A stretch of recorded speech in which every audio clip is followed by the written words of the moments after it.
ایک بات پہ ذرا غور کیجئے گا، ساری مستورات ذرا توجہ سے بات سنیں، ایک نقطہ سمجھانا مقصود ہے۔ اگر بالفرض کوئی اللہ کا بڑا کامل ولی، کوئی بڑا عارف،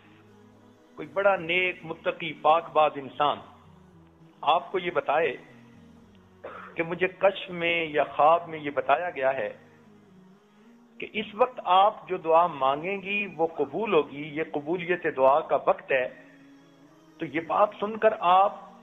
کیسے دعا مانگیں گی؟ خوب رو رو کر، بڑی توجہ کے ساتھ، بڑی آہوزاری کے ساتھ اپنے لیے بھی مانگیں گی، گھر بار کے لیے مانگیں گی، رشتہ داروں کے لیے بھی، عام مسلمانوں کے لیے بھی، سب کے لیے آپ اچھی اچھی دعائیں مانگیں گی، اور آپ کہیں گی کہ میں بڑی خوش نصیب ہوں کہ مجھے پتہ چل گیا کہ اس وقت کی دعائیں قبول ہوتی ہیں، اور اس لیے میں جتنی بھی دعائیں مانگ سکتی ہوں اتنی دعائیں میں مانگ لوں۔ اگر ولی کے کہنے پر آپ کی یہ کیفیت ہے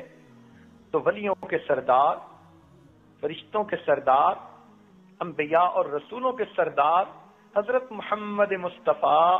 احمد مجتبی صلی اللہ علیہ وسلم نے ارشاد فرمایا کہ روزہ دار آدمی افطار کے وقت میں جو دعا کرتا ہے اللہ تعالیٰ اس کی دعاؤں کو قبول فرماتا ہے۔ تو اب ہمیں افطار کے وقت کتنے اہتمام سے دعا مانگنی چاہیے؟ ہماری زبانیں جھوٹی سہی، ہماری زبانیں کالی سہی، مگر محبوب نے سچی زبان سے فرما دیا، اللہ رب العزت ان کی اس سچی زبان کی لاج رکھتے ہوئے ہم گناہگاروں کی جھوٹی زبانوں سے نکلی دعاؤں کو بھی قبول فرما لیں گے۔ اگر کسی آدمی کا بیٹا کوئی کمٹمنٹ کر دے نا تو باپ اس کی لاج رکھ لیتا ہے، تو کیا خیال ہے کہ اگر نبی علیہ الصلوۃ والسلام نے فرما دیا تو اللہ رب العزت اپنے محبوب کی لاج نہیں رکھیں گے؟ ایک اور نقطہ سمجھ لیجئے کہ شریعت نے حکم دیا کہ اگر کوئی مزدور کسی کے گھر میں مزدوری کرے اور وقت ختم ہو تو اس بندے کو چاہیے کہ وہ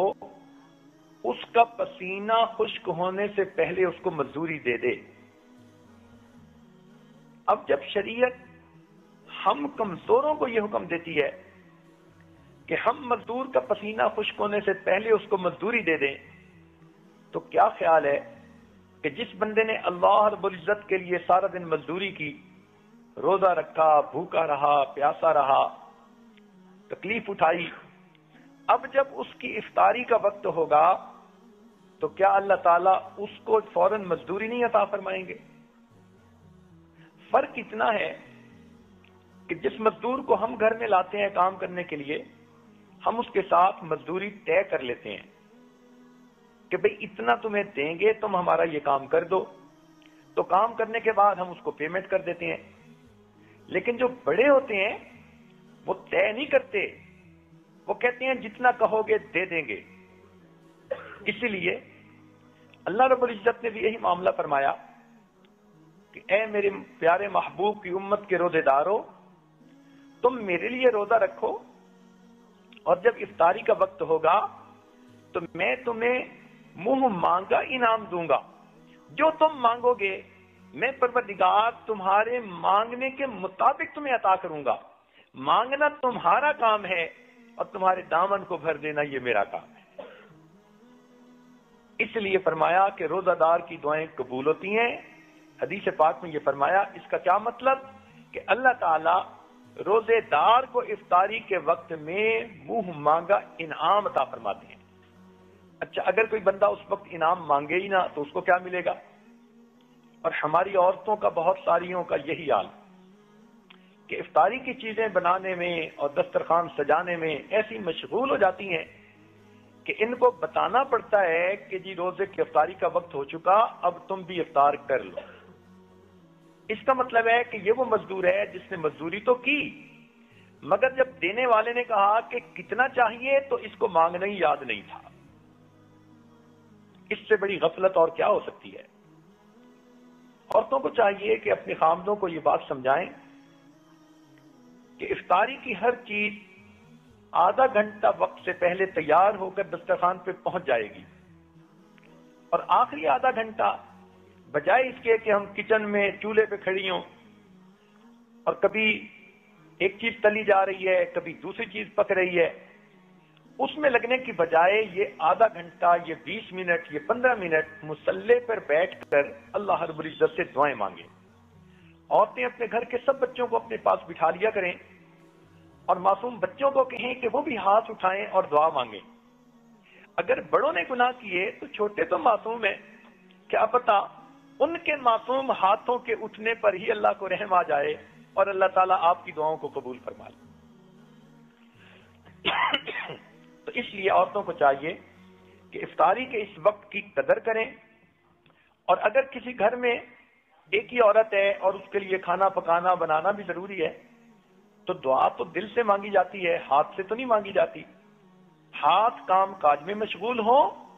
اور اس حالت میں بھی آپ اپنے دل ہی دل میں اللہ سے دعا مانگ رہی ہوں تو گویا آپ بھی اپنے رب سے اس وقت میں منہ مانگا انعام حاصل کر سکتی ہیں۔ اچھا، آپ سے اگر کوئی پوچھے کہ آپ کی کوئی پریشانی ہو تو اس کو ختم کر دیتے ہیں تو آپ سب سے پہلے بتائیں گی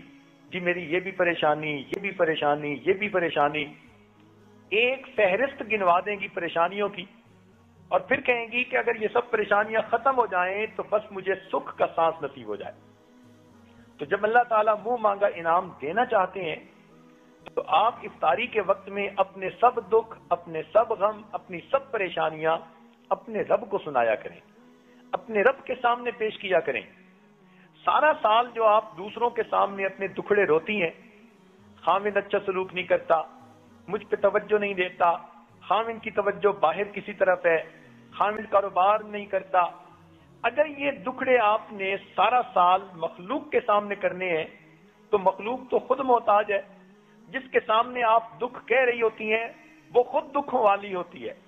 تو اس کا کیا فائدہ؟ اب آپ اپنے دکھ اس پروردگار کے سامنے کہیں گی جو سب کے دکھوں کو دور کرنے والا اور سب کی پریشانیوں اور مشکلات کو حل کرنے والا ہے۔ لہذا افطاری کے اس وقت میں آپ اپنی زندگی کی اور آخرت کی بہتری کے لیے خوب دل کھول کے دعا مانگا کریں۔ ویڈیو کے نیچے سبسکرائب کے بٹن پہ کلک کریں، بیل کے آئیکن پہ کلک کیجیے تاکہ ہر نئی ویڈیو